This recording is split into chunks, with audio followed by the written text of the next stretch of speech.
get Brian's Brian's granny in here. Brian's granny. Hello. Hey. Yeah, I came into your spaces because it looked like it was asking a question. Okay, but it seems like when people address that question, it seems like there's a problem. But what I was wondering, you're identifying people as FBA. Is there a process or plan on how you get to these reparations? Yes, we're working on political agendas right now. We are strategizing. We are checking with these different committees that's popping up. So we are very politically active when it comes to getting the reparations and keeping the conversation about reparations in the political forefront. So we are doing good things as far as that. Is there anyone in the Congress or the Senate that you're talking to?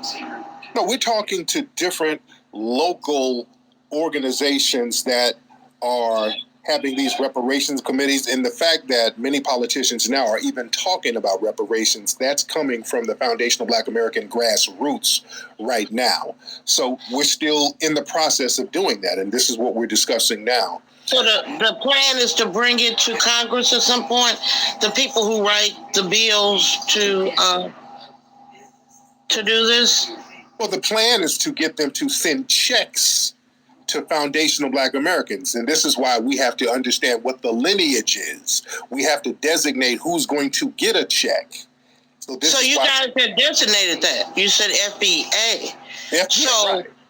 Who are you going to present this request to? What are reparations? The United States government, ma'am.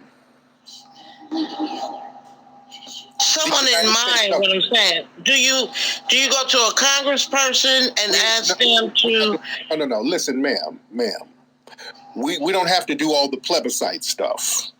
The Ukrainians didn't have to go to Congress. See, when it comes to us, we got to go through all of these mazes of people. The Ukrainians didn't have to do all that. The Afghanistanians didn't have to do all that. The Hispanic immigrants, when they got tangibles, they didn't have to do all that. You get non-citizens who don't have to do none of that stuff. They just get checks written to them. So we're letting people know what we want. If we don't get it, we're not going to vote. So they figure out how they want to make that happen. You understand? But we're not going to go through the plebiscite stuff. Well, shouldn't it be that we vote in people who want to push reparations for us? Okay. There are already people who can do it. All right. What we do, make the people. Who are the people who can do it? Who are the people who can do it? Joe Biden's ass. Joe Biden can do it. So how are you going to, besides not voting, because we're only 13% of the population, besides not voting, how are you going to push Mr. Biden to do this? What I'm saying is, by getting him out of office. And so if we get Trump in, then we'll probably get the reparations. No, we'll have time to plan and strategize more with any other Republican in there, but we'll just get the Democrats out. And you think the Republicans would be more open to reparations? Probably not. But they won't put policies together that harm us specifically, though, and that's better than Democrats. They don't put policies to harm us. Like Trump. Name a policy Trump put together that harmed Black people. Well, one was acknowledging racists out there. Secondly, that wasn't things like he used bait and switch. As far as the First Step Act, he used bait and switch on that. What do you mean? And he gave Black people the impression that he was creating a policy to help Black people in prison, and that policy. There's no oversight over the federal prisons, so they'll tell you that you can, if you look at it, you can do this. Ma'am, you can get so many days. Ma'am, you're just making stuff up. Okay, there was no bait and switch. Okay, he never gave a real promise that he was going to do anything about prison reform and all that. But even to his credit, he did more for black people in prison than the damn Democrats. When Trump got out of office, when he was getting out, he started letting out a bunch of high profile black people. Let out Lil Wayne, Harry O, Kodak Black, a lot of people. That's more than the Democrats did. You understand? So we're not going to go there. The Democrats didn't do anything but help put more black people in jail. With Biden's bill and Biden's laws, black people are in jail because of Biden's bills, ma'am. Ma'am, turn your microphone on. Ma'am? Why am I muted?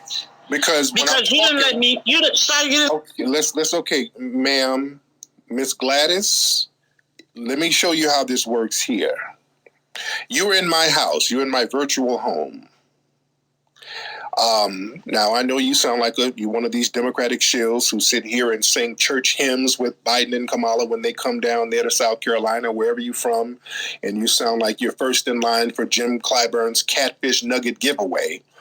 But when you come here, you're going to sit down and listen and show respect. You're not just going to babble, ma'am. I'm letting you talk, but you're just not going to babble incessantly. So we're going to shut that little mammy mouth up if you just try to babble. That's why I muted you. So let's try this again, ma'am. Now that we've established the rules. I have family in the federal prison, so I know what they did and didn't do. Okay. I have family in the federal prison. So you voted for Biden. My brother, no, I'm not being able to get my point across. You're telling me that one person did more for another person and you won't let me finish. But that's what you do. Because you're babbling. You're mammy babbling. And we don't want to hear mammy babbling, ma'am. You're not going to mammy babble because you don't know what you're talking about. And that's the problem. You get people stepping up, wanting to babble and waste time, and they have no idea what they're talking about, and there's no progress made. And we're not going to have mammy babble. Now, ma'am, we're going to have to wrap this thing up if you don't get to the point, because you're not going to be allowed a platform to mammy babble. I'm retired federal, and I'm telling you, the First Step Act did nothing. I know. It did nothing. There are people who are stuck in prison now. They can't take the ORDAP program to reduce their sentences because they haven't. Okay. Your people are in prison because of Biden. Okay? You're talking about what Trump's first step didn't do. Let's talk about how they got in prison in the first place. The Democrats were putting black folks in prison. Do you understand that, ma'am? Miss Gladys. Hello? Turn your microphone on, ma'am. All right, Miss Gladys, I'm going to let you go in there and tend to your black-eyed peas on the stove. Okay? Family, I don't entertain mammy babble.